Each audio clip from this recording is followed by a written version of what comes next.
Hello, language lovers! This is Jules at From Foreign to Familiar, the journey of a budding polyglot, which is the name of my blog. And if you're curious about my journey on the way to become a person who speaks many languages, this is what a polyglot means, you can check the link below in the description. There are plenty of posts on there about how the journey is going, specifically around learning Icelandic. But this particular video is about my first impression or my experience at the 2017 Polyglot Conference. And I felt like this is a great first video for me to put on YouTube, my inaugural video, of course, because it just really speaks to where I've come to in this journey in terms of feeling more confident and more willing to put myself out there to connect with people that are in a place that I want to be. Just to give you some background regarding this, in 2015, the Polyglot Conference happened in New York. And I found out about it maybe 6 months before it was supposed to happen. I was living in New York at the time. I was born and raised there. And I was so excited knowing that this conference was happening. I think it was on Facebook. It was a Facebook group or something. I found it where I found the group.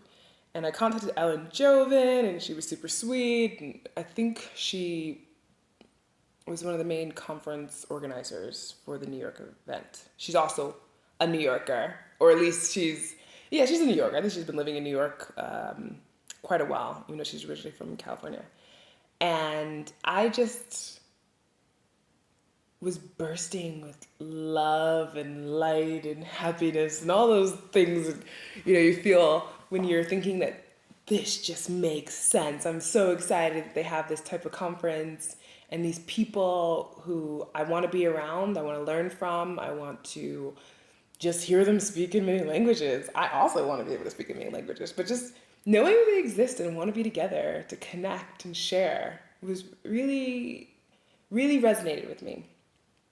And as the event was coming closer, I had this little voice, my protector, if you will, even though sometimes the voice that can be your protector can deter you from doing things that are good for you. But this little voice that was saying, I don't know, you're not fluent in many languages, you know English, maybe you know some Spanish, and Icelandic is like, well, not much of anything. This isn't for you. Don't waste your time. Wait until you're ready. Oh, that totally got me. I fell into my own trap.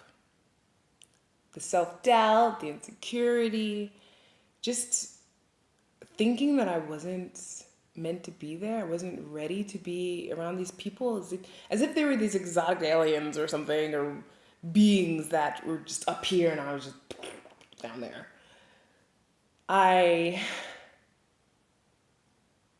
didn't go.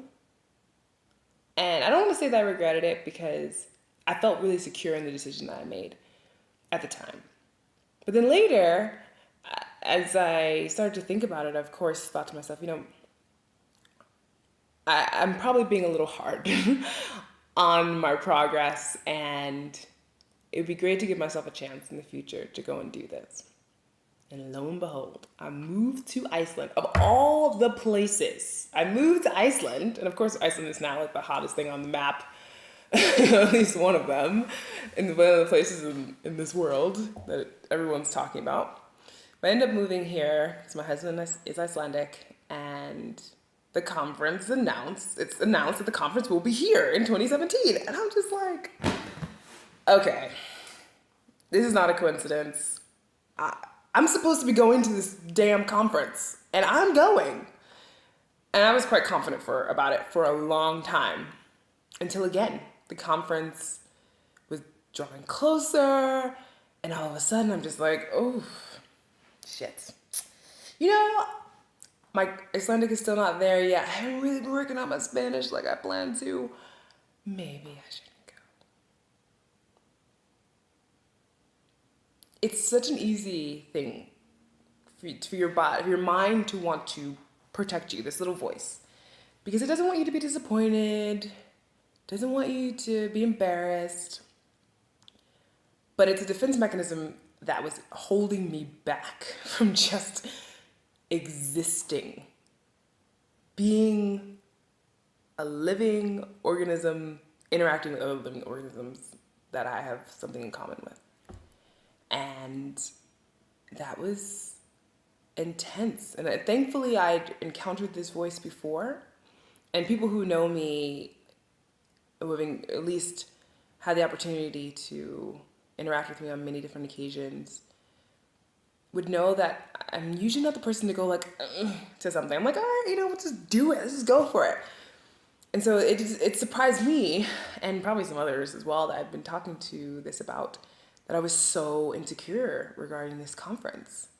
But thankfully, I went through with my decision to go this year. And I'm so happy I did.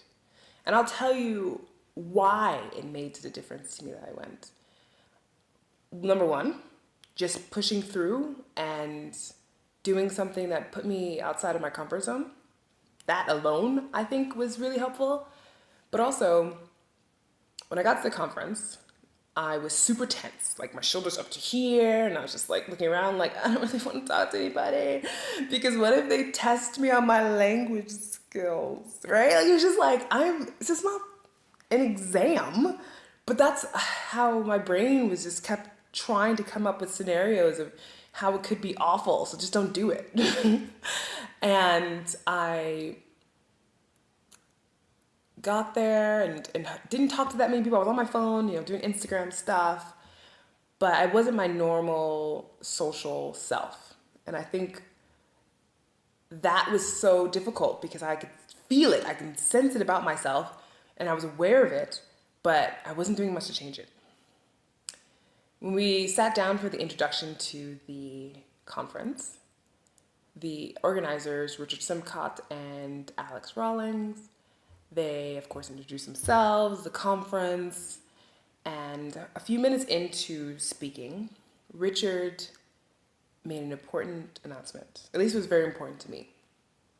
He said that the Polyglot Conference is for all language lovers.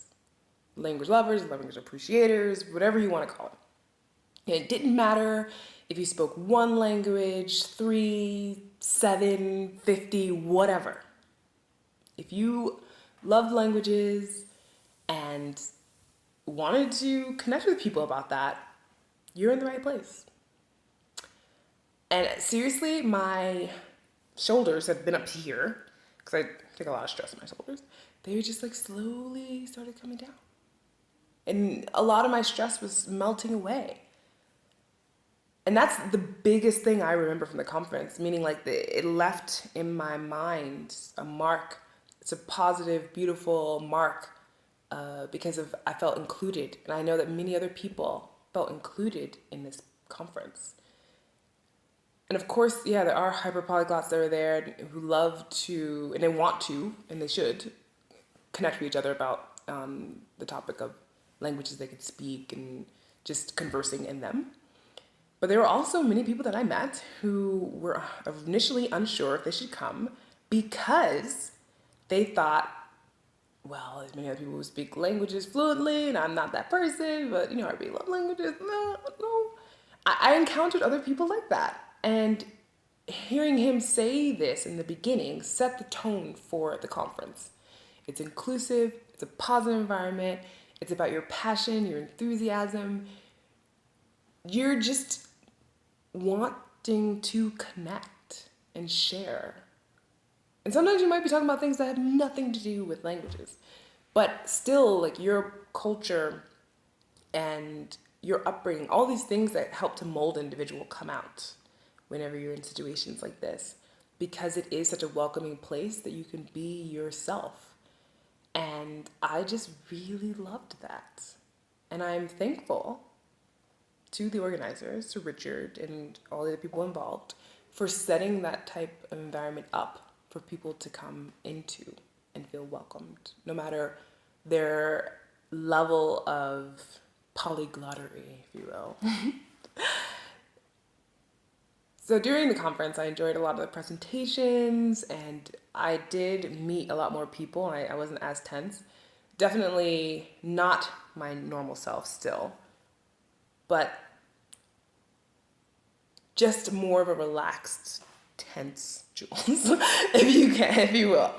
So, yeah, over the 2 days, I thought it was really cool, and I recommend it to anyone who is curious or doubting whether or not they should go to a conference like this.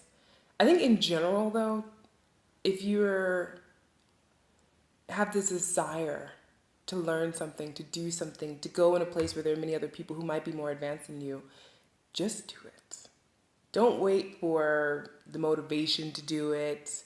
Don't wait for approval, meaning, feeling like you've reached some level in which now you can do it. And I'm saying this, in a relative space where it's appropriate. Maybe, there's some conferences where it is specifically just for certain types of people. Hopefully the conference will communicate that.